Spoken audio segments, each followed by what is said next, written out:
Hi, my name is Franklin MacArthur, and this is hopefully a final screen capture that I'm doing. Anyway, the reason I'm talking here is that I just fixed a special effect that I had accidentally uh, broke by accidentally removing a call to a compute shader to run a Gaussian blur on my luminance texture before adding it back in with additive blending and tone mapping at the end of the scene rendering.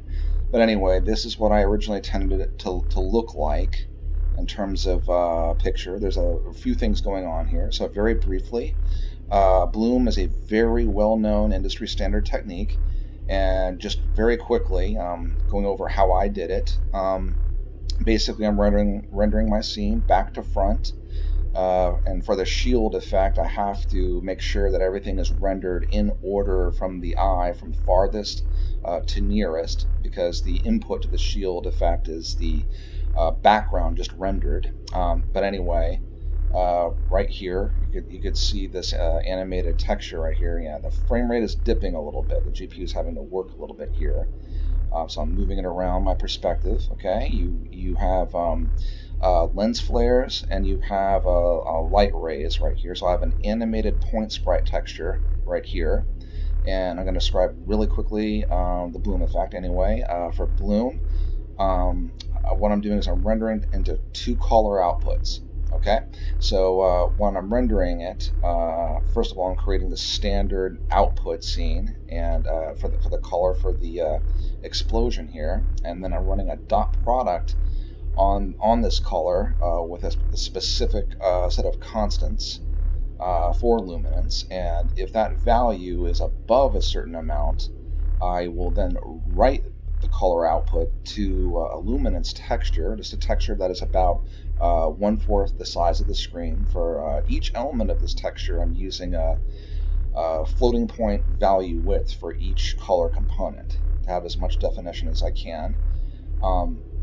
And then what I do is I run a compute shader on this, a Gaussian blur compute shader about 12 times, and then and you don't have to do it 12 times. You can do it any number of times, whatever looks good, and then add it back into the scene at the very end using high dynamic range lighting and tone mapping.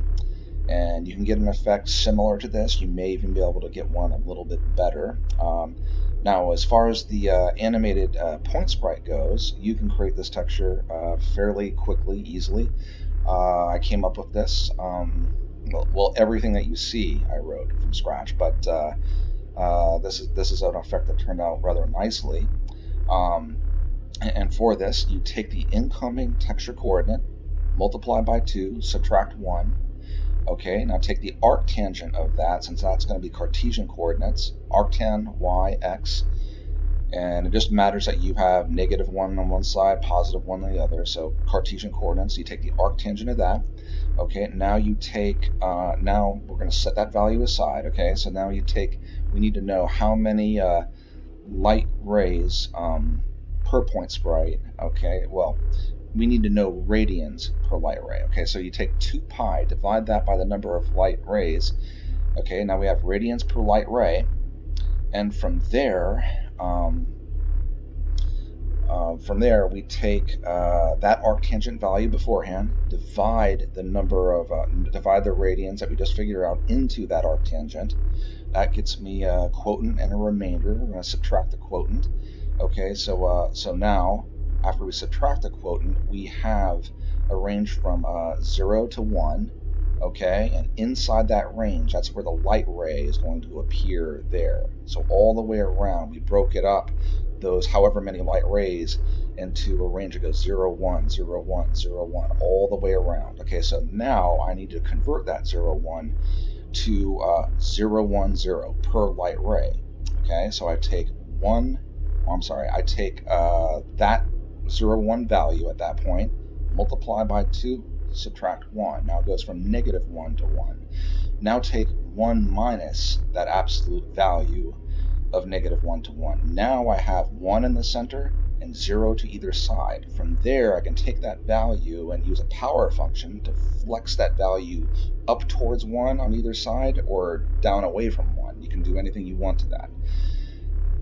And from there, I color the red-green components based on intensity, and there are some other factors you can use to do that, but those are the most important parts.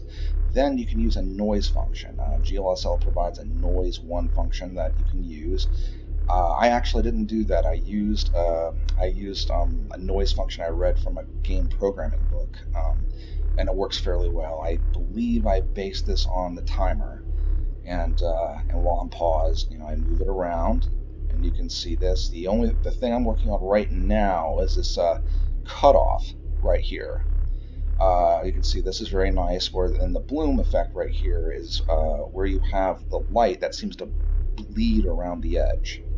The other effect that I'm not detailing right now, because it is a bit confusing and advanced, I might do this in another video sometime, maybe, is this point sprite. It's not enough to just create the point sprite to do this, but the way I'm writing this is I have it so that if the center of the point sprite shows up, the whole point sprite shows up, so that the rays will render in front of the occluding object.